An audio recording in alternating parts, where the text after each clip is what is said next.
नमस्कार, आप देख रहे हैं चौपाल समाचार। चौपाल समाचार की हर खबर समाज पर करती है असर। आज मैं जिस खबर को आपको दिखाने जा रहा हूँ वो खबर संबंधित है किसानों से। यह मुजफ्फरपुर जिला का बोचहा प्रखंड है और गांव है चौमुख, जहां पर आज हम आपको दिखाएंगे नीलगाय, जिसकी चर्चा पूस की रात में जो कहानी थी उसमें हुई थी और आज तक वो समस्या बरकरार है।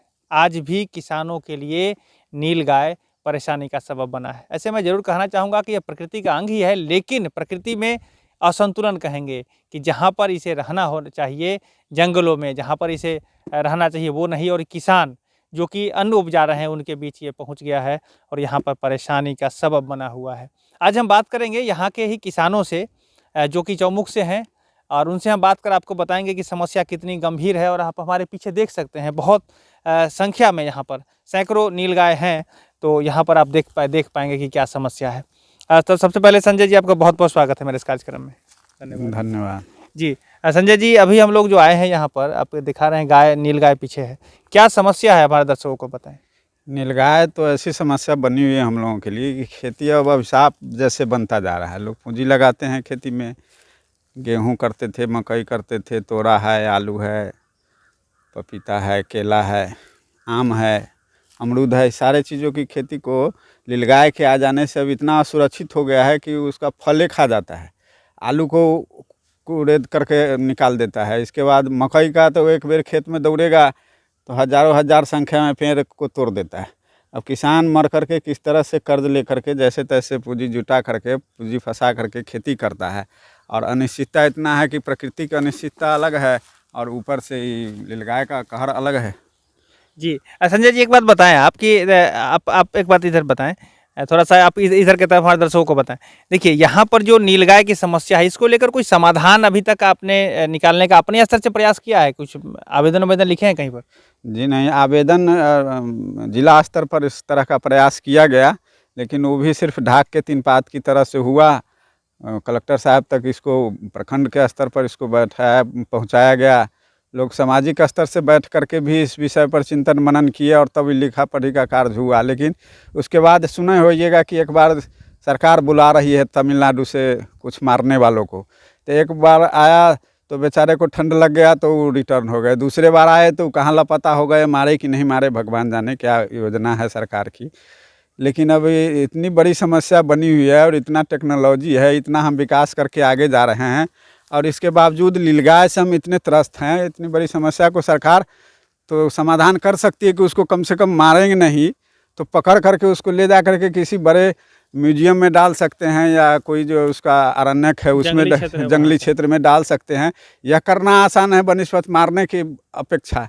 जो किसान को बड़ी समस्या से अब घेरने का क्रम लोग चलाते हैं अपने स्तर पर, घेरा को भी तोड़ करके जो है इधर से उधर कर देता है। अब कितना आदमी घेरता रहे, उसमें भी पूंजी लगता है, उतना पूंजी है नहीं लोगों के पास। और एक बार घेरिए फिर वो अगले बार ख़राब होगा, फिर अगले बार ख़राब होगा। तो इस तरह से तो लोग खेती इस तरफ से उदासीन होते जा रहे हैं। ये एक बड़ी विकट समस्या है और सिर्फ चौमुख गांव की समस्या नहीं, ऑल ओवर पूरे बिहार में ये समस्या है।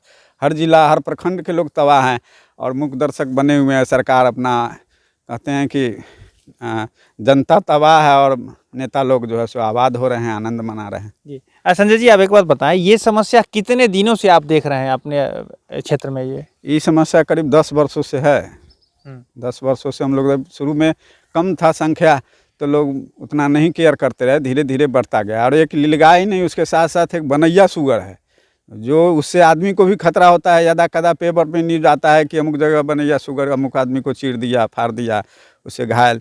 तो फिर इस तरह की समस्या एक तरफ क्रिएट हो, फिर उसके लिए आगे हम दूसरी निजात पाने के लिए परेशान हो, तो उस दिशा में एक सकारात्मक कदम उठना चाहिए मिलजुल करके, ताकि किसान अमन चैन से खेती कर सके। अब वृक्षारोपण की ओर जा रहा है, वृक्ष लोग लगा रहा है, लेकिन उसको लगने नहीं दे रहा है नीलगाय।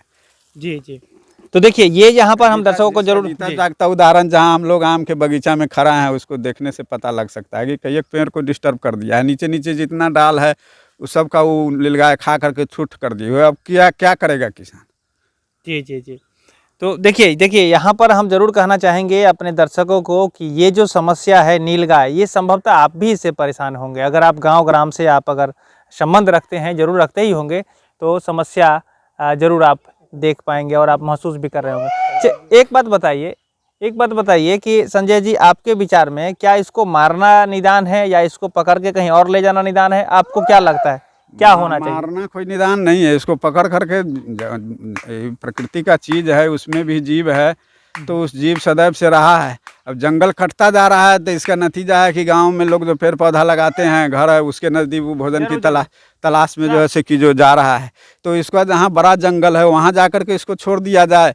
बहुत सारे अरण्य हैं, ऐसा म्यूजियम है जिसको घेरा करके उसके अंदर रखा जाए, उसकी व्यवस्था सरकार करे, उस पर खर्च वर्च करे, तो जीव भी सुरक्षित रहेगा और किसान भी सुरक्षित रहेंगे।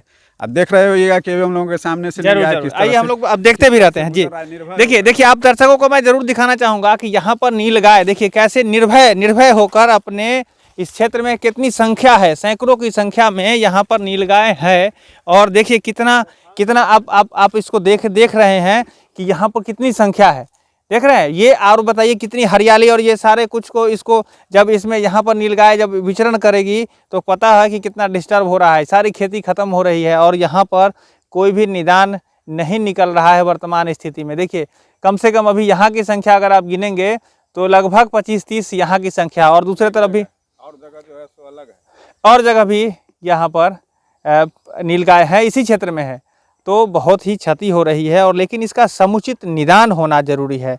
अगर हम लोग ये बात कहें कि इसे मारना है या इसे पकड़ना है तो इसको विशेषज्ञों के माध्यम से और किसानों के बीच में आकर कि इनको कैसी परेशानी हो रही है, इसका निदान क्या होना चाहिए, उन सारे तरीकों का अवलोकन करके और एक समुचित जो बेहतर कदम होगा उसको उठाने की ज़रूरत है। और यदि हम सब इस कदम को नहीं उठाएंगे तो आने वाले समय में, चूंकि संख्या बढ़ती जा रही है, आज ही हम लोगों ने देखा है कि अगर नीलगाय की संख्या अगर आप देखेंगे तो इसमें जो वयस्क की संख्या है उससे कम उसके बच्चे नहीं हैं यहाँ पर। चूंकि ये पूरा मतलब कि प्रोडक्शन इसका जो है बहुत ज़्यादा हाई है, छोटे छोटे बच्चों की संख्या बहुत है। जब ये बड़े होंगे और इनके बच्चे होंगे तो फिर जाकर किसानों को लेकर ये बहुत बड़ी समस्या होगी, बहुत बड़ा इसका खामियाजा लोगों को भुगतना पड़ेगा। ये ऐसा महसूस हो रहा है और हम आप सब लोग कर सकते हैं। तो हम आप दर्शकों के माध्यम से जरूर संबंधित अधिकारी, पदाधिकारी और जनप्रतिनिधि को भी ये बात जरूर बताना चाहते हैं कि देखिए ये जो ग्राउंड से रिपोर्टिंग करके मैं आपको दे रहा हूँ, यह समस्या आपको अब सोचने की ज़रूरत है। हर समस्या का निदान निकलता है समय के साथ, तो इसका क्या निदान निकलेगा वो समुचित निदान निकालने की ज़रूरत है। एक बार और हम अपने संजय जी से हम बात करना चाहेंगे। संजय जी एक बात बताइए, अभी जो नीलगाय जो आपकी ये क्षति का सबब बना हुआ है, तो इसको लेकर क्षतिपूर्ति भी कोई सरकार के माध्यम से कहीं मिलती है या कुछ है उपाय आपके लिए? कहीं कोई नीलगाय से क्षति जो भी होता है उसका कहीं कोई रिप्लेसमेंट नहीं है।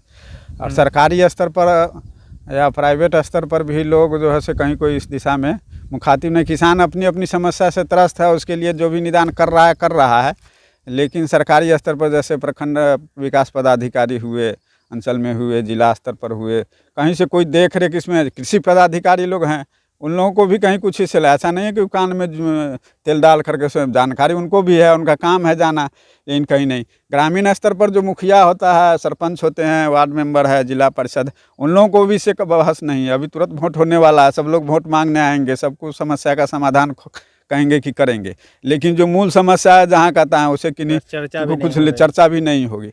तो कहने का आशा है कि इस तरह से आम जनता लूटती रहे और सरकार जो है सो आनंद मनाती रहे, तो फिर क्या मतलब बनता है इस प्रजातांत्रिक शासन व्यवस्था का।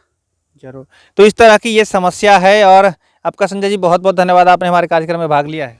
चलिए धन्यवाद आपको भी कि हमारी बातों को दूर तक पहुंचाएं और हम लोगों की समस्या का समाधान हो, इसके लिए चौपाल समाचार का आभारी रहेंगे। जी बहुत बहुत धन्यवाद। देखिए आप दर्शकों को जरूर मैं कहना चाहूँगा, चूँकि आप दर्शक ही हमारी ताकत हैं, दर्शक ही हम आपके माध्यम से हम जो है अपनी बात, जो समाज की बात है वो आप तक पहुँचाना इसीलिए चाह रहे हैं कि आप ही सिस्टम है, आप ही अधिकारी, आप ही में से हैं, आप ही पदाधिकारी, जनप्रतिनिधि हैं और हम सब समाज के अंग हैं और इसको सुधार करने की ज़रूरत है। इसमें हम आपका ही योगदान होना चाहिए। तो हमने आपको यहाँ ग्राउंड से रिपोर्टिंग आपको करके मैंने दी है, समस्या पीछे है और उसका समुचित निदान क्या है ये हम लोगों के पास है। तो हम दर्शकों को जरूर ये कहना चाहेंगे कि आप हम सभी मिलकर एक बेहतर व्यवस्था के अंतर्गत इसको निदान निकालें, यही हमारी आपसे आग्रह होगी और हम सब मिलकर निकालें, जल्द से जल्द निकालें, वो भी बहुत ज़रूरी है। तो आज के लिए बस इतना ही। आगे भी ऐसी खबर को लेकर हम लोग आते रहेंगे, लेकिन मैं आपसे जरूर आग्रह करूंगा, यदि भी आप इस कार्यक्रम को पहली बार देख रहे हैं और चौपाल समाचार के यूट्यूब चैनल पर देख रहे हैं, चैनल को सब्सक्राइब कर लें। यदि आप फेसबुक पर देख रहे हैं, पेज को लाइक कर लें। इंस्टाग्राम पर भी आप हमें फॉलो कर सकते हैं, ट्विटर पर भी आप हमें फॉलो कर जुड़ सकते हैं। और साथ ही साथ हम लोगों ने, हमारी टीम ने व्हाट्सअप का ग्रुप बनाया है। इससे जुड़ने के लिए आप हमें अपने ज़िला का नाम, अपने प्रखंड का नाम, अपना नाम लिखकर, नंबर है जो डिस्प्ले भी कर रहा है और नंबर है 6206610060 पर आप मैसेज करें, हम आपको संबंधित ग्रुप में जोड़ने का भी प्रयास करेंगे। तो आप सभी दर्शकों का बहुत बहुत धन्यवाद। आगे ऐसी जानकारी को लेकर आते रहेंगे इसी आशा के साथ। मैं हूँ अभिषेक आनंद, चौपाल समाचार के लिए। धन्यवाद।